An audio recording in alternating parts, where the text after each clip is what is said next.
What if one small act of kindness could change your entire destiny?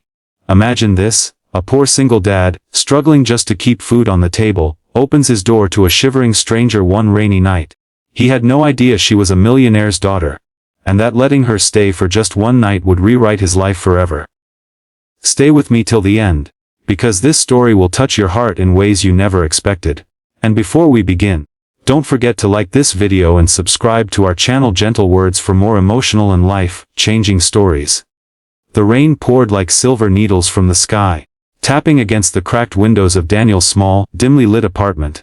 He was a single dad, a man who had learned to live with the sound of the storm, whether it came from the sky or from life itself. Daniel wasn't poor because he lacked ambition. He was poor because every dream he had was buried under the weight of bills, hospital receipts, and the constant demands of raising his little daughter, Lily, alone. His wife had left years ago, unable to handle the struggles of poverty, leaving Daniel with nothing but a baby in his arms and a heart that refused to give up. Tonight, the fridge rattled like it wanted to give up on him too, with only a half carton of milk and 2 pieces of bread inside. Still, Daniel smiled when he looked at Lily, asleep on the worn-out couch, hugging the teddy bear he had stitched back together more times than he could count. Love, that was the only wealth he had. But life, it seemed, had decided to surprise him that night. A knock came at the door. At first, Daniel ignored it, assuming it was just the landlord again, demanding rent he didn't have. But the knock came again, softer this time, yet urgent. Hesitant, he stood, his tired legs dragging him to the door. When he opened it, the last thing he expected was to find a young woman, drenched from head to toe, her hair clinging to her face, and her arms wrapped tightly around herself as though she had been walking in the storm for miles. Her clothes weren't the kind you'd find in his neighborhood, even soaked. He could tell they were expensive, tailored, and delicate. Her shoes, though muddied, screamed wealth. Yet her eyes carried a loneliness he knew all too well. "Please," she whispered, her voice trembling, I have nowhere to go tonight." Daniel blinked. He wanted to say no, he wanted to close the door, he had Lily to protect after all. The world was not kind, and strangers were not always safe. But something in the girl's eyes stopped him. They weren't the eyes of someone dangerous, they were the eyes of someone broken. He sighed, stepping aside. "Come in before you catch your death out there," he muttered. She stepped in cautiously, as if afraid of imposing. The apartment was small, a single bedroom, a couch, and a kitchen that barely worked. The wallpaper peeled at the edges, and the dim yellow light flickered every now and then. To her, it must have looked like poverty. To Daniel, it was home. He grabbed an old towel from the drawer and handed it to her. She smiled faintly, grateful. "I'm Daniel," he said quietly. "That's my daughter, Lily."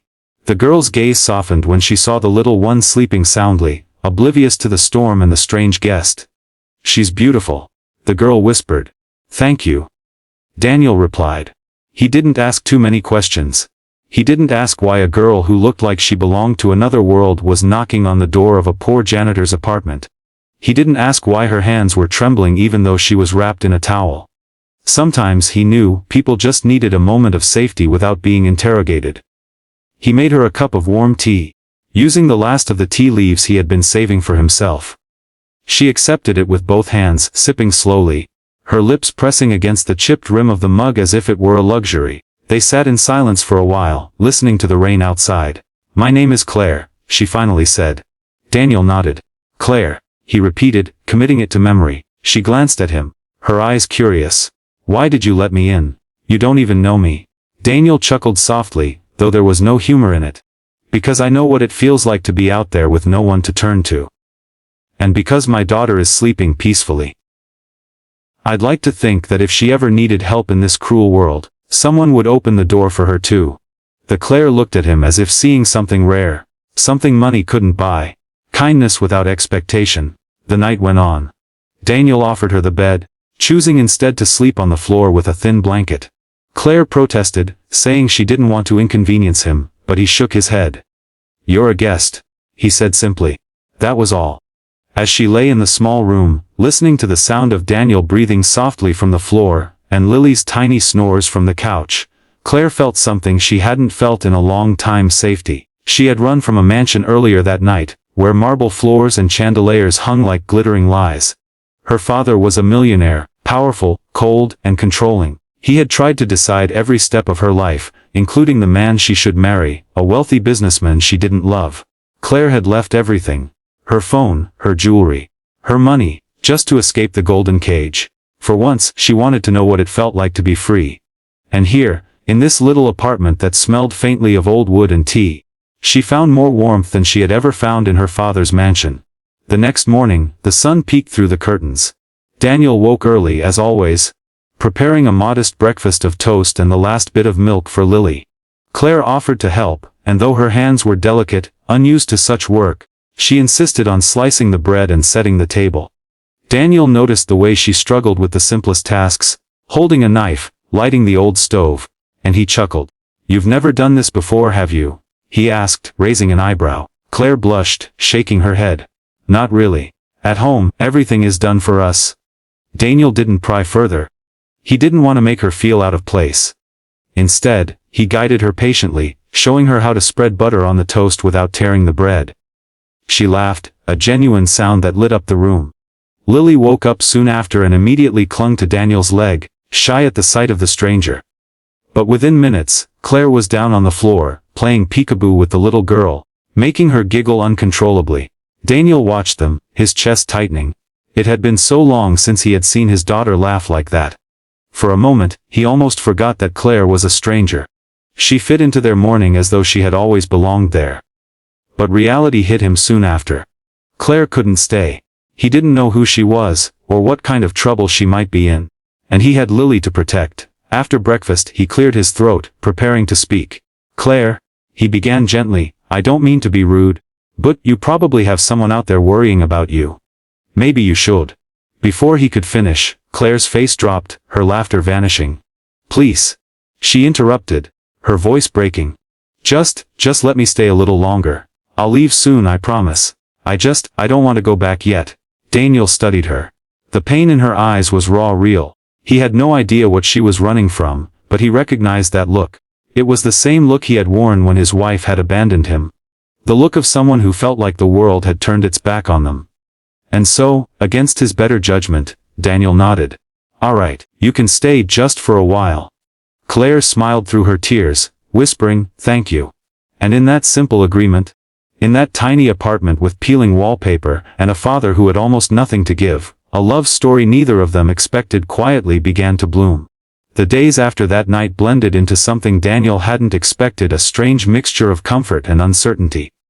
Claire remained in the apartment, her presence filling the little space with a warmth that seemed to soften the edges of Daniel's tired world.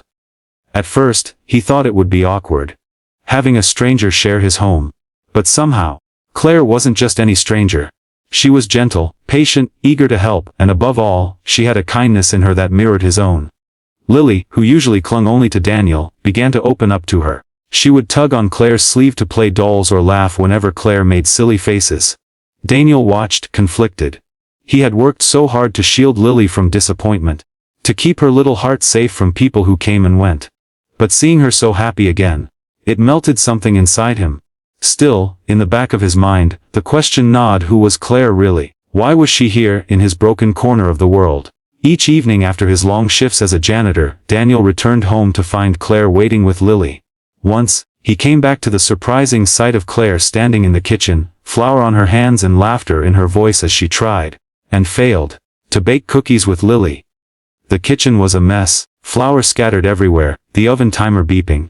But the joy in Lily's giggles made Daniel pause at the doorway, watching silently. It was a scene he hadn't seen in years. Family scene. He swallowed hard, unsure what to feel. Gratitude, fear, longing, perhaps all of them. When Claire finally noticed him, she blushed, brushing a strand of hair from her face. One might have burned them, she admitted with a sheepish smile. Daniel laughed softly, shaking his head. "It's fine, she's happy. That's what matters." He didn't say the rest of what weighed on his heart, that Lily was happy because of Claire. At night, when Lily was asleep, Daniel often found himself sitting at the tiny kitchen table with Claire. She would sip tea from the chipped mug he had lent her, and they would talk. Not about her past, which she carefully avoided, but about little things: Lily's antics, Daniel's struggles, and even dreams they knew might never come true. One night, as rain pattered softly against the window again, Claire asked, "Daniel, if you could change one thing in your life, what would it be?" He hesitated, staring at his calloused hands. "I'd give Lily a better life. A stable one. I don't care about myself, not really. But I want her to grow up knowing she's loved and safe, without having to worry about where her next meal is coming from." His voice cracked slightly at the end. Claire looked at him, her chest tightening. She had grown up in a mansion filled with everything money could buy. But not love. And here was this man who had nothing, yet gave his entire soul to his daughter. It struck her deeply, and she realized she was beginning to feel something for Daniel that went beyond gratitude. Something tender, something dangerous. The days stretched into a week, and by then, Daniel knew he couldn't keep ignoring the truth. He didn't know who Claire really was, and every time she dodged his questions about her family, the more uneasy he became. One evening, after putting Lily to bed, he finally confronted her gently. "Claire, you've been here a while now. I don't want to push, but I need to know, are you in trouble? Do you have someone looking for you? Because if you do, I need to protect Lily." His words weren't harsh, they were filled with the quiet strength of a father doing his duty. Claire's eyes filled with tears as she lowered her gaze. "I left home," she admitted softly. "My father, he wants to control everything. Even my future. He wanted me to marry someone I don't love, someone twice my age, just because it would benefit his business. I couldn't take it anymore. I walked away." Daniel's eyes widened, but he said nothing, waiting. "I left everything behind. Money, clothes, even my phone. I didn't want any of it. I just wanted to be free." Silence hung in the air. Daniel let out a slow breath, processing her words. It explained the expensive clothes, the delicate hands, the fear in her eyes that first night. She wasn't just some lost girl. She was the daughter of a wealthy man. A millionaire's daughter. Hiding in his poor apartment. He felt a pang of worry. If her father was powerful, he might already be searching for her. And yet another thought pushed into his heart. Why did she choose his door? Why, out of everyone, did she end up here? "Claire," Daniel said finally, his voice steady. "I don't know much about your world. But I do know this, you're welcome here, for as long as you need. I won't let anyone hurt you. Not while you're under my roof."